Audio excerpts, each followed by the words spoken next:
সময় সংসারের উপর রাজ করে থাকে এবং কারোর জন্য থেমে থাকে না, সব তারই প্রভাবে থাকে। সময়ের নিয়ম পালন করা আমাদের সবার খুবই দরকার। এর মুষ্টি থেকে মুক্তি পাওয়া সম্ভব নয়। এখন দিন ভালো যাচ্ছে, কারণ সময় আমাদের সাথে কথা বলতে চাইছে। আমরা খুবই ভাগ্যশালী যে সময় আমাদের কিছু বলতে চাইছে, আর তা আমরা একবার শুনি।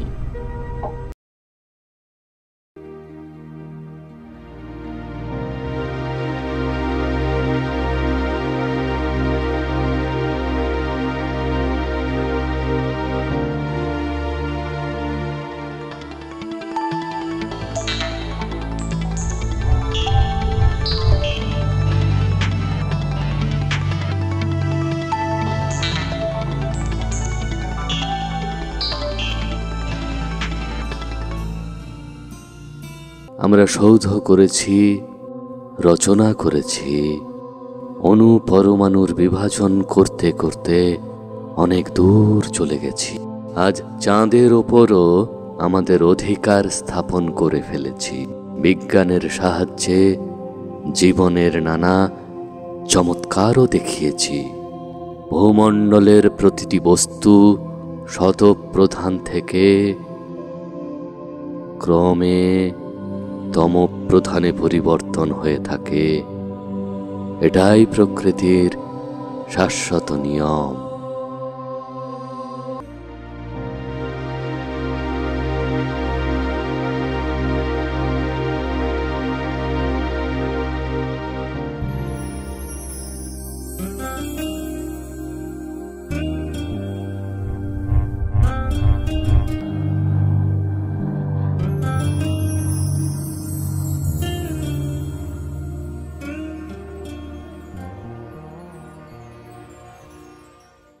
সৃষ্টি রঙ্গমঞ্চে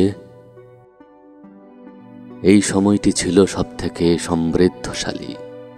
অনেক কাল ধরেই প্রতিটি মানুষের অন্তর্মনে, প্রতিটি সংস্কৃতি, প্রতিটি দেশে শতপ্রধান সময়ের সোনালী স্মৃতি মিলিয়ে আছে। পুরাণ, নানা গল্পগাথায়, মহান ধার্মিক গ্রন্থ থেকে এবং বিদ্বান ব্যক্তির অধ্যয়ন থেকে আর পণ্ডিতদের পরামর্শ থেকেও এটি প্রমাণ হয়ে থাকে যে সুখ, শান্তি এবং সমৃদ্ধিতে ভরা এক সময় অবশ্যই ছিল, আর তাকেই স্বর্গ বলা হয়ে থাকে। সেখানে মনুষ্য সর্বগুণ সম্পন্ন দেবী দেবতা ছিল। হিংসা না থাকার কারণে বাঘ আর গরু একই ঘাট থেকে জল খেত। ধন ধান্যে ভরা এই বসুন্ধরা মনুষ্যকে সর্বপ্রাপ্তি করাত। এটা কি শুধুই একটি স্বপ্ন মাত্র, নাকি সময়ের গর্ভেতে লুকিয়ে থাকা এক চরম সত্য?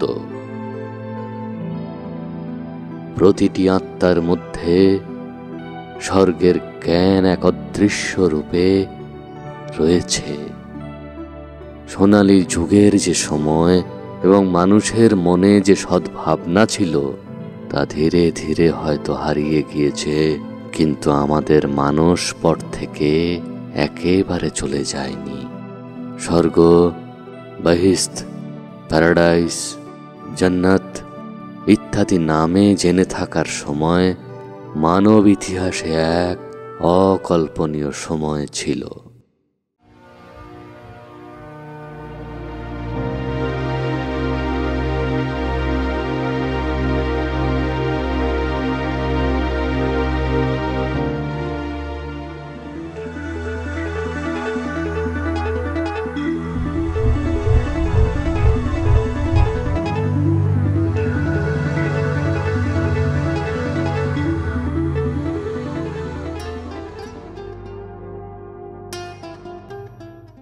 সৃষ্টিচক্রে এই সময়টিও সত্যযুগের মতোই সুখ, শান্তি এবং সমৃদ্ধিতে ভরা ছিল।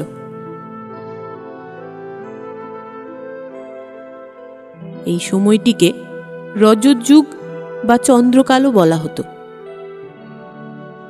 তখন মনুষ্য আত্মা চন্দ্রের মতোই সমস্ত দৈবী কলাতে সুসজ্জিত এবং শীতল ছিল। সত্যযুগের মতোই একে অন্যের প্রতি স্নেহ, সহযোগ এবং সদ্ভাবনার মধ্যে দিয়ে জীবনযাপন করত এবং খুবই সম্পন্ন এবং সন্তুষ্ট ছিল। শ্রী রামচন্দ্রের মতো মনুষ্য আত্মা ও ক্ষত্রিয় ধর্ম পালন করতেন। সেই সময়কাল পর্যন্ত প্রকৃতি মানবের দাসী ছিল এবং তার প্রতিটি আদেশ পালন করে থাকত।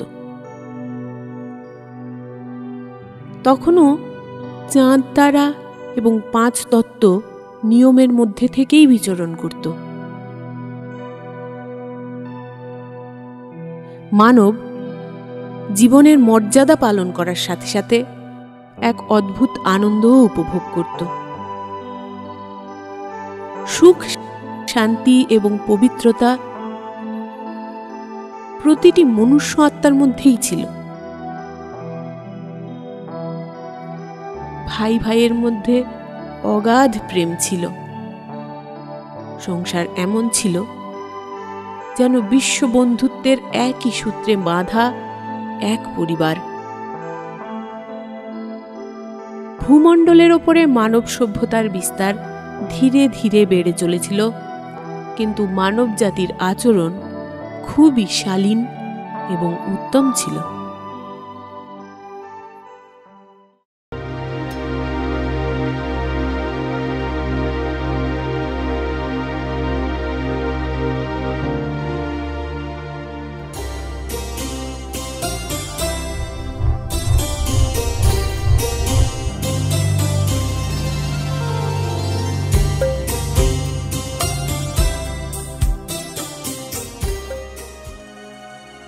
সৃষ্টি রঙ্গমঞ্চ থেকে স্বর্ণ বা রজত যুগ বিদায় নিয়ে নিয়েছে। সময় কালচক্রের আধা সময় পরিক্রমা করে ফেলেছে। অজ্ঞানের ঘোর রাত্রি তার নিজের সাম্রাজ্য চারদিকে বিস্তার করতে শুরু করেছে। জীবনের মূল্য বিলুপ্ত হতে থাকল, আর বিকার সর্বব্যাপী ছড়াতে আরম্ভ করল। নিজের সত্যিকারের স্বরূপকে ভুলে গিয়ে ভ্রমিত মান্যতার সাথে চলতে চলতে ঈশ্বরের সত্য স্বরূপ থেকে মানুষ তখন বিস্মিত। তাই ঈশ্বরকে পাওয়ার জন্যে নানা পথ খুঁজতে আরম্ভ করল। সত্য জ্ঞান না থাকার কারণে শ্রদ্ধা অন্ধবিশ্বাসে পরিবর্তিত হচ্ছিল। বিশ্ব ধরাতে ধর্মপিতা, জ্ঞান সিতারা বা ধর্ম নক্ষত্র রূপে আসতে লাগল। সর্বপ্রথম ইব্রাহিম এসেছে ভগবানের সন্দেশ নিয়ে। তিনি নিজের আত্মিক বল থেকে ইসলাম ধর্মের ভিত স্থাপন করেছিলেন। সময় ধীরে ধীরে বয়ে চলেছে। দুনিয়াতে লড়াই আরম্ভ হয়েছে। হিংসা উৎপন্ন হওয়ার জন্য মানব জীবন বিপদজনক হয়ে উঠেছে। ঠিক এই সময় মহাত্মা বুদ্ধ সংসারে শান্তির সন্দেশ নিয়ে এলেন এবং নিজের আত্মিক বলের দ্বারা বৌদ্ধ ধর্ম স্থাপন করলেন। সময়ের ধারা আরো আগে বয়ে যাচ্ছিল। চারিদিকে ছল, কপট, মিথ্যেবাদী, বেঈমানি ক্রমশ বেড়েই চলেছে। ঠিক এই সময় যীশুখ্রিস্ট মানবতার মসিহা এই সংসারে উপস্থিত হয়েছেন। উনি মানব জাতিকে পরস্পরের প্রতি প্রেমের ভাবনা রাখার পরামর্শ দেন এবং আত্মিক শক্তিতে ঈসাই ধর্মের প্রস্থাপন করেন। সময়ের কাঁটা আরও আগে এগিয়ে চলেছে, স্বার্থের নামে দেশ ভাগ হতে শুরু করেছে, এবং এইভাবে বিশ্ব টুকরো টুকরো হতে লাগলো। যখন সারা বিশ্বে আতঙ্কের কালো ছায়া পড়তে লাগলো,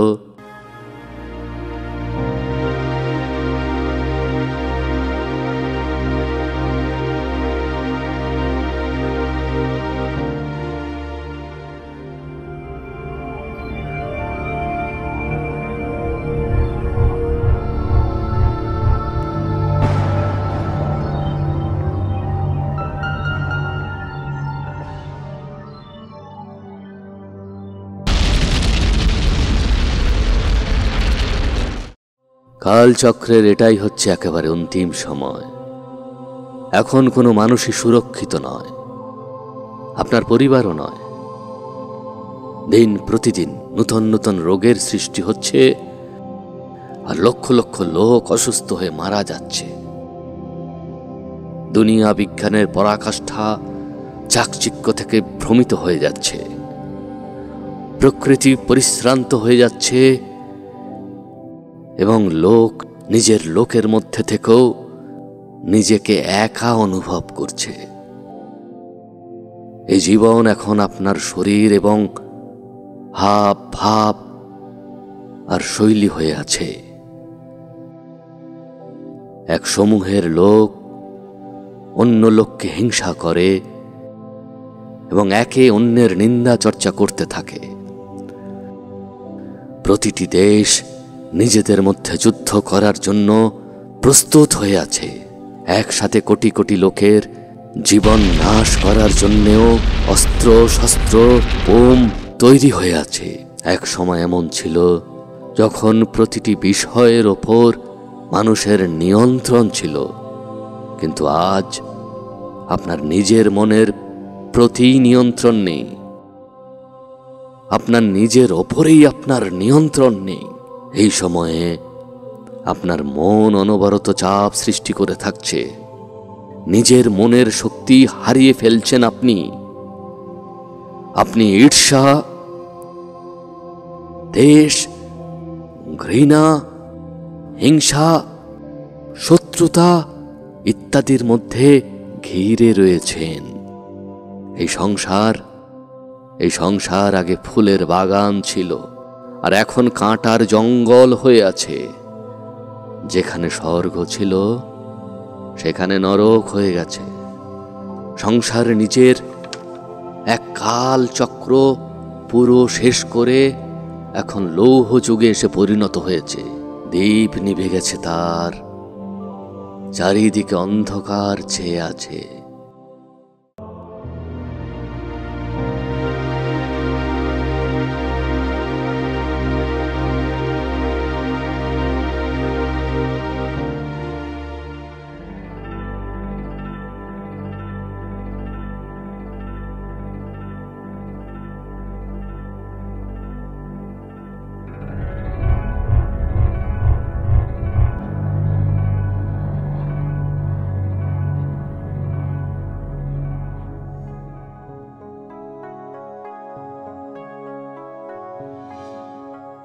সময়চক্রের এই সময়টি খুবই মূল্যবান, কারণ এই সময়েই আত্মা তার নিজের এবং নিজের আসল ঘরের পরিচয় পেয়ে থাকে। কলিযুগের শেষ এবং সত্যযুগের আদিতেই পরমাত্মার অবতরণ হয়। আসুন আমরা আমাদের মনের ওপরে পড়ে থাকা ধুলোবালিগুলোকে পরিষ্কার করে নিজের আন্তরিক জগৎকে সংশোধন করি। প্রতিটি মানব জাতির মনের মধ্যে জেগে ওঠা প্রশ্নের জবাব একমাত্র আধ্যাত্মিক জ্ঞান দ্বারাই দেওয়া সম্ভব হয়ে থাকে।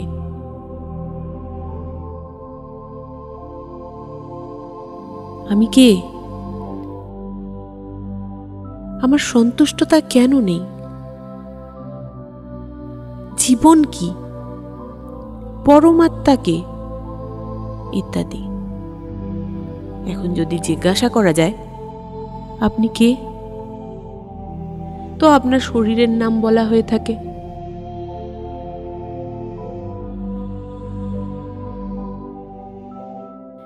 কেউ নিজের ব্যবসার সাথে জড়িয়ে থাকা পরিচয় দেয়, আবার কেউ কেউ নিজের জাতি, দেশ ইত্যাদিরও পরিচয় দিয়ে থাকেন।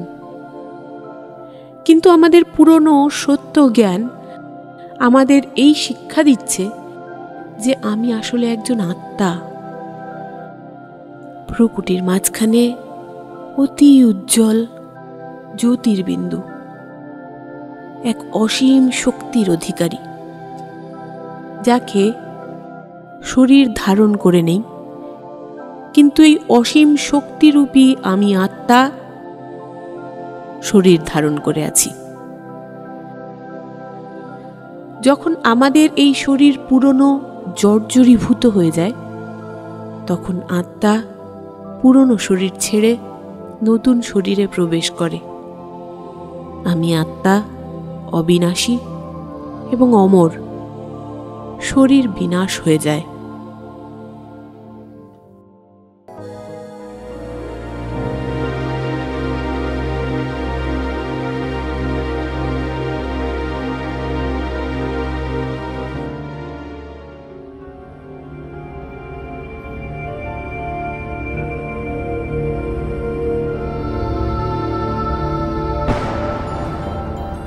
পরমপিতা পরমাত্মা এক সাধারণ মানব শরীরে অবতরিত হয়ে স্বয়ং নিজের পরিচয় দেন।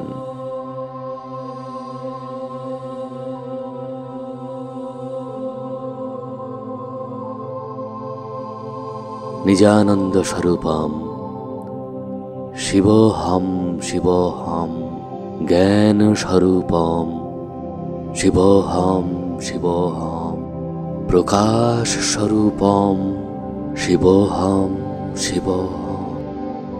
আমাকে শিব, আল্লাহ, জিহোভা, গড বলে ডাকো তোমরা।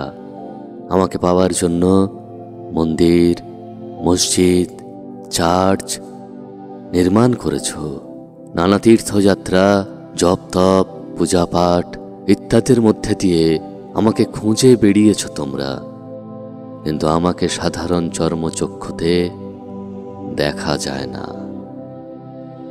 আমি দিব্য জ্যোতি স্বরূপ, একটি চমকানো তারা, এই স্থূল লোক থেকেও অনেক ওপরে পরম ধাম আমার নিবাস স্থল।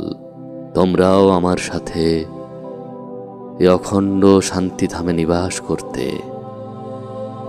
তোমরাও আমার মতোই সূক্ষ্ম দিব্য স্বরূপ এবং অবিনাশী। তোমরা এই সৃষ্টির রঙ্গমঞ্চের মধ্যে শরীর ধারণ করে অভিনয় করতে আসো। এই সৃষ্টি নাটক শেষ হয়ে গেলে তোমরাও আমার সাথে পরম ধাম চলে যাবে। এই নাট্যমঞ্চে পাঠ করে করে তোমরা নিজেকে এবং আমাকেও ভুলে গেছ।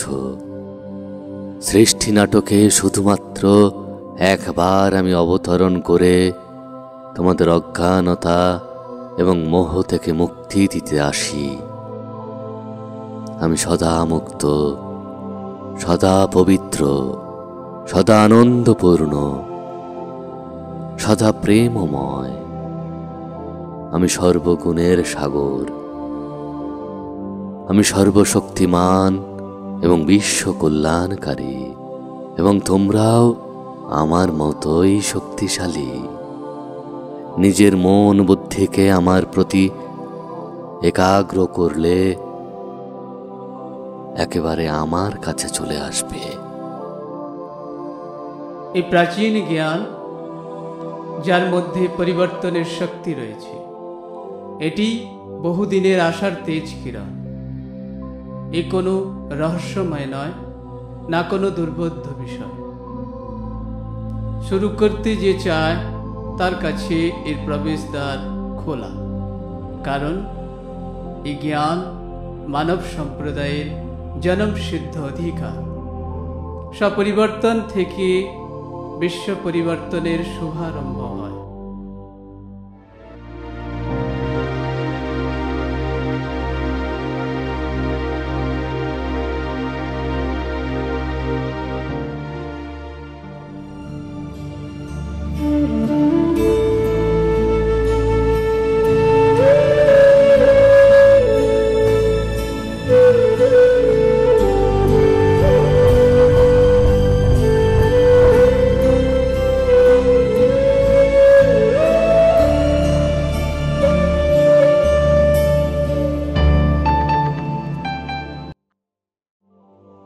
আসুন এখন রাজযোগের দ্বারা পরমাত্মার সাথে আত্মিক সম্বন্ধের অনুভূতি করা যাক। আপনি স্থির হয়ে বসুন, গভীর শ্বাস নিতে থাকুন। নিজের বুদ্ধিকে বাইরের জগৎ থেকে সরিয়ে অন্তর্জগতের দিকে নিয়ে চলুন। মনকে ভ্রুযুগলের মাঝখানে কেন্দ্রীভূত করুন। এই হলো আত্মার বাসস্থান। এই শীতে বসে আমি আত্মা চোখ দিয়ে দেখছি, কান দ্বারা শুনছি, মুখ দ্বারা কথা বলছি, হাত দ্বারা কাজ করছি, পা দ্বারা পথ চলছি। আমি আত্মা মালিক, কর্মেন্দ্রিয় দ্বারা কাজ করে চলেছি। এখন আমি এই ভৌতিক জগৎ থেকে অতিক্রম করে শান্তিধামের দিকে চলতে লাগলাম। এখানে এসে দেখলাম অনেক স্বচ্ছ, শুভ্র, প্রকাশময় দিব্য তারারূপী আত্মার মিলন মেলা। ওই দিব্য জ্যোতির্মণ্ডলের মাঝে এক বিশেষ দিব্য আলোকের প্রতি আমি অত্যন্ত আকর্ষিত হচ্ছিলাম। ওই তো আমার পরম প্রিয় পরম পিতা পরমাত্মা। আমার চারিদিকে পরমাত্মার পরম প্রকাশ ঝরে পড়ছে। পরমাত্মার গভীর সান্নিধ্যে গহন শান্তি অনুভব করছি। শান্তির মধ্যে পরমাত্মার নিঃস্বার্থ প্রেম অনুভব হচ্ছে।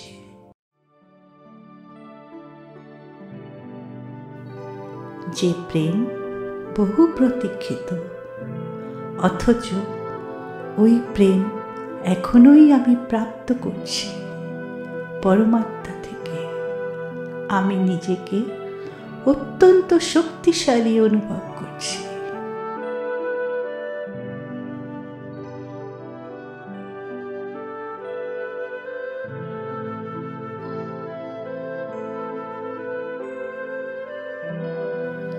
আমি আত্মা, শান্তি স্বরূপ, প্রকাশ স্বরূপ, প্রেম স্বরূপ।